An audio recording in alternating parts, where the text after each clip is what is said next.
On the 2nd of September 2015, a whole new era began on Big Finish, the Tim Treloar era, recreating an era to the finest of details. Today we're talking about why we love the Third Doctor Adventures at Big Finish.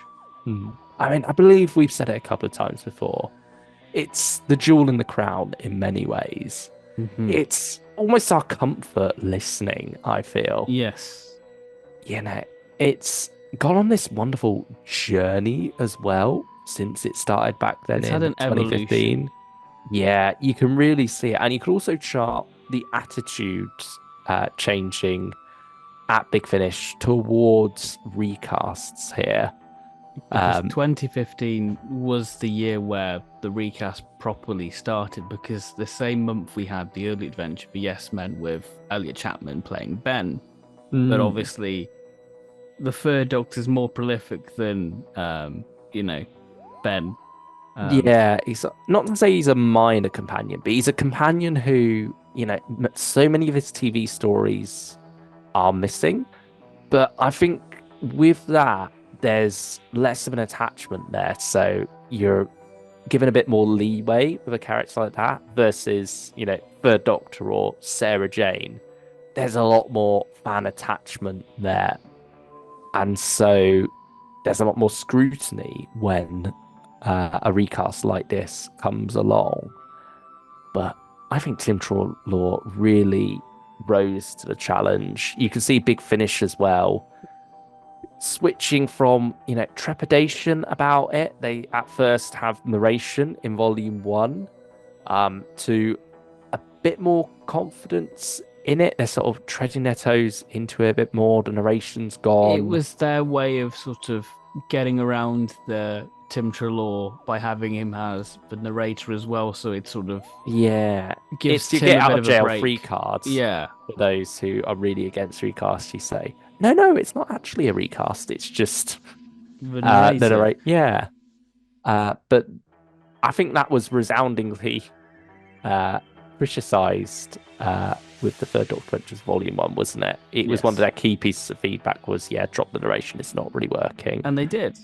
Yeah, I do wonder if they specifically wrote it to be because they can do narration very well. Hmm. In the early adventures, I think particularly it works wonderfully. But yeah, Third Doctor Adventures, there was something off about it. So I don't know. Tinfoil hat on. Did they deliberately make it a little bit shoddy so that people would come back to them saying, "Can you drop this, please?" And they were like, "Yes, gladly." Yeah, maybe. 'Cause, yeah, they didn't blink. They got rid of that in Volume Two straight away, and it was much better for it. But we're here to talk about the things we love and adore about this range. And I Yeah. think, like we say, the sound design. Big Finish is all about recreating eras. And I think that the Third Doctor Adventures gets it so right, from the little geeky sound effects of all that computer banks from Ambassadors of Death.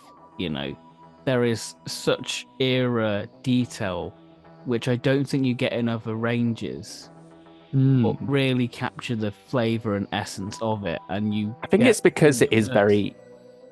it's got a very strong vibe and identity to it, the Third Doctor Yes, it era, has its more own so than music, many doesn't it? others. It has its Yeah. own identity and sound, really. And so it's in many ways not to say easier to capture that, but there's something a bit more to grab onto and capture there. And also, I think, when it comes to having these recasts, particularly as you go on, as I was saying earlier about the confidence growing, you see it switching to, more than just the Third Doctor being recasted by the time you get to Volume 5. You've now got John Coltrane as the Brigadier and Daisy Ashford as Liz Shaw. And then finally, by Volume 7, we're switching into different eras of the Third Doctor, going for season 7 and It's the season bookend, isn't it? 11. Whereas before we'd only had Joe Grant stuff, so you'd always have Katie there at the very least to have this original cast member. Suddenly by volume 7, you're thrown in the deep end, but you don't feel like it because here there is no original cast members. And yet, we've grown accustomed to Tim by this point and John as well, I feel, as the Brigadier. And on top of that, the writing, the sound design, the music, it's all so evocative of the Third Doctor era itself that you don't feel like it is a full recast box set. It's only when you stop to think that you realize there's no original cast members here, Mm. which I think is, yeah, very much a testament to that. And it And feels earned at that point. We've it had really 6 years does. Yeah. to get to this point, and you know, it, we've said the Third Doctor Ventures is this sort of jewel in the crown, but it's had to earn that. It's obviously had Mm. elements missing, like the Brigadier, and it tries and gets around in the early days, just passable.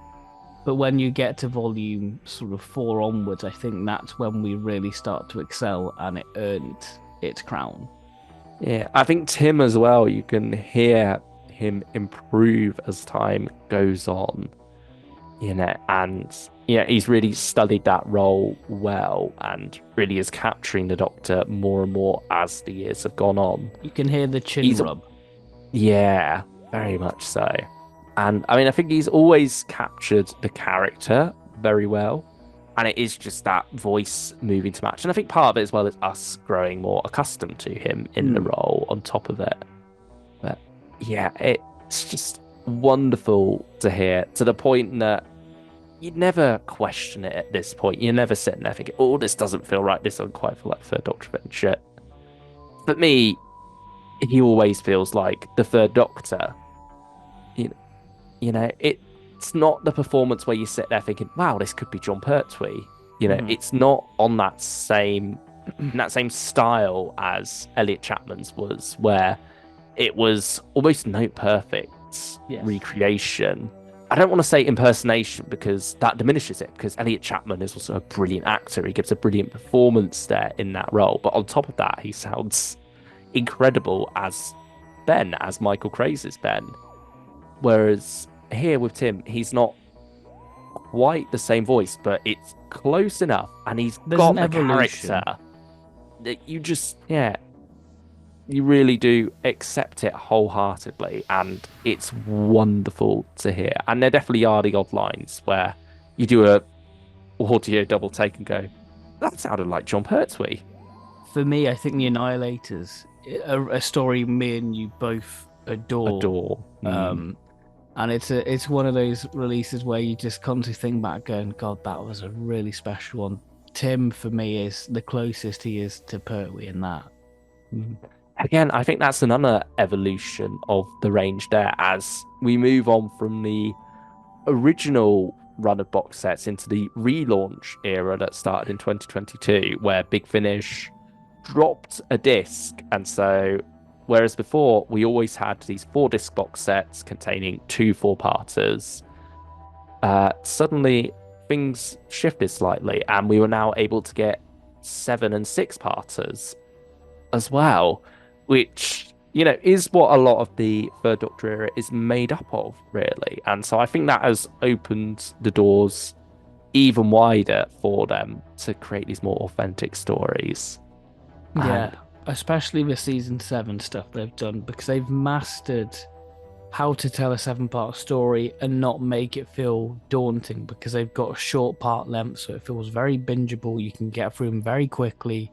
And the mm, stories that they've done so far, like the Annihilators, it's got some great sort of little twists and turns, revelations. Like you've got a second Doctor, mm, Intelligence for War. You've got this great espionage style story with Liz at the heart of it. So I think they've really sort of captured it, and I think it's exploring, especially in terms of Liz, a character who didn't get much development on screen, is now getting the love from mm. audio now, which I think's marvelous. Yeah, Daisy Ashford is brilliant in her mother's role as Liz on top of that. Yeah. I mean, sort of the outlier, I suppose, would be the return of Joe Jones. Yes. It is this box set made up of 3 2-parters, and yet somehow those 2-parters drag so much more than some of these 6 and 7-parters do. But yeah, Big Finish really has got the pacing down of these longer form stories. So much so, Revolution Yeah. in Space just screams your studio bound 6-parter in space. it truly is a recreating an era moment.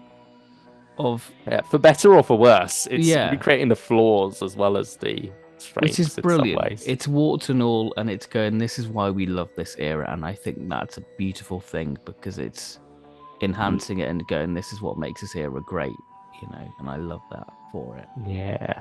But then you get a six-parter like Kaleidoscope, which is one story, but feels like three different things, three It's separate got a lot stories. going on. Yeah. That was one that I think we both had to learn to love. Yes, I it's think the one first where listen was a rough one. if you're expecting your traditional, like we say, recreating a Pertwee era season 11 six-parter, it's not that. Mm. And it's something very unique and It it's is still very bonkers. 70s. Yes. It's very Bob Baker and Dave Martin, who are very much these Third Doctor era writers. But as Alan Barnes, the writer of this story, said, you don't often hear people saying, I want to do Bob Baker and Dave Martin, when Mm. recreating the Third Doctor era. You could more go for your Malcolm Hulks or your Robert Holmes. Yeah. But here he's gone for something different, but still right for the era. And I think it turned out rather wonderfully there with that story. Yeah, I mean, there's so many stories that we love here. I think Volume 7 is still a particularly strong one with both the Yes. Unzal incursion and the Gulf. As we say, that is both a Season 7 story and a Season 11 story, so you get a good bit of variety in that box set. Hmm. I mean, I prefer the Gulf. Do you still prefer Unzal? Yeah, Are we because still... Yeah. for me, because one of my first Pertwee memories and loving was Inferno Part 3, where you've got a Bessie car chase sequence, and this does it. And then this is a wonderful thing. How can a car chase work on audio? It does. It does so wonderfully, and Plane chase as well. It's got a lot of action, this one. it's all out. You can hear, Terry Walsh and Derek Ware doing the backflips. You can hear havoc. Hmm. And I think one of my favorite sayings for quite a few of those, particularly season 7 stories, is you can hear the film grain. Yes, especially in the You can Annihilators with the feel it. dockyard stuff. Yeah. Yeah, you Those get the settings. Very Pertwee evocative. side coming through. Hmm. Um, yeah, I mean, maybe it's a good time to try out Tyrant of Logic, with the Cybermen returning with the Third Doctor and an older Joe. That's a great Yeah. one. That's a great release. A chunky story, could be a six-parter, but it's a four-parter by Mark Platt, who has got a great track record with Cybermen with Spare Parts, The Hmm. Silver Turk, and he does a wonderful job. And that story gives Tim something a little bit different for the Third Doctor within it.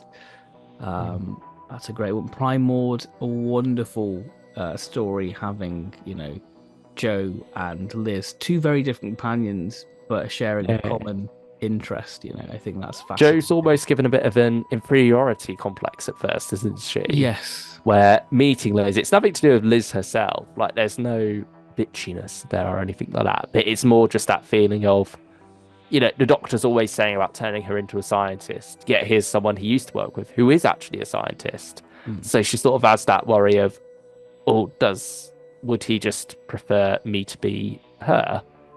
Uh, and yeah, it's a rather wonderful, even though it's the return of Liz, this story, it is a very good Joe story as well. She's not put on the sidelines by any means. This is highlighting why it is so great that Joe is Joe. Yes. Um, and it's just amazing looking back where we are with the Third Doctor Adventures, because the Third Doctor was a Doctor who didn't get much love in Mm, Big Finish because there wasn't many surviving cast members around, and you were limited to sort of companion chronicles and the one lost story, and maybe the occasional short trip. yeah. So this range to me has brought back my favorite era of the show, and so lovingly recreated. I can't help but thank Big Finish for doing Yeah. such a marvelous job, because it takes you back to that sort of happy times and happy places with that era. Mm. I thought the one thing I would say I would change, I suppose, would be just more. Like, I would Yes. happily have 3, 4 box sets of this a year if we could. Which, I mean, he's already on a par with a lot of the other original cast Yeah. member doctors. The fifth, sixth, and seventh. He's getting the same amount of box sets as them a year. And I think it's very much earned. You can see that Tim, as the third Doctor and the third Doctor Real Big Finish, has risen up and earned its place alongside those, original cast member driven stories. We know we're getting a another season 7 story This next is year. this is the wonderful thing. I feel like they cater for all aspects of it because they've got Mm, this nice sort of rotation of yeah. companions. I would like the third Doctor to get an original companion and play around in the Green Death Time Warrior gap, or just have That'd be solo interesting. third Doctor or third Doctor and Brigadier. That would be quite cool. Or maybe, this is the wildest card, and I think you know what I'm going to say. Season 7 Dalek story. Mm, Because it'd be yeah, so unique. to see how, or hear rather, how that would work, because it's a combo that doesn't quite fit, but I Mhm. want to know how they would do it. I mean, one of the ideas I suggested to you could be, what about a plague? Yeah. We know the Daleks like their plagues. We've got a plague story already in season 7, so there's like a basis there. There's something for them to latch onto and then build off of and see where it goes.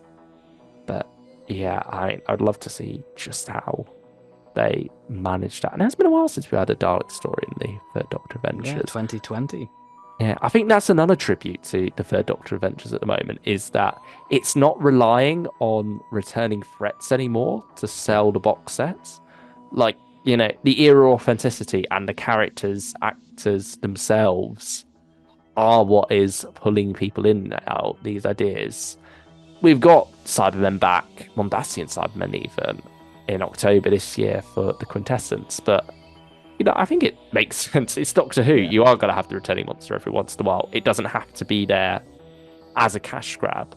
And it looks like an interesting story is there to be told. Mm. You could sort of tell in some ways early on that returning monsters are there to get people on board, which I Yeah. think is fine because, if people, they are products, They've got to you've it's a got to have, business at the end of the day. Yeah. yeah, you got to find ways to sell it. But I think they've sold it enough to the point where people are now willing to branch out from that. I mean, something I'd quite like to see. We've had the third Doctor and Sarah in the present, well, not present, it's 70s/80s, but a contemporary Contemporary firm. story Yeah. for, yeah, with Kaleidoscope. We then went to the future with Revolution in Space. I'd quite like a historical, not a pure Yes. historical, a pseudo historical, but I think that would be good to do next with the third Doctor and Sarah because, we did have the Time Warrior on TV. So there is a precedent there for that. And it is an aspect of the third Doctor Adventures that is somewhat lacking. But at the same time, it's true to the TV era because it did Yeah. only have that one story. Something else I'd like would be a not 12-parter, but Hmm. similar to Frontier in Space and Planet of the Daleks, two six-parters, two separate box sets where you can even, have it be a stealth release, Yeah. have a complete story, but build up to a monster reveal and a cliffhanger that then sets up the following box set. So that, like Frontier in Space, you still get a complete story there, but something more for the future. And again, with that premise already being there with those two TV stories, it is authentic to the era. There's something there to latch onto and then expand from.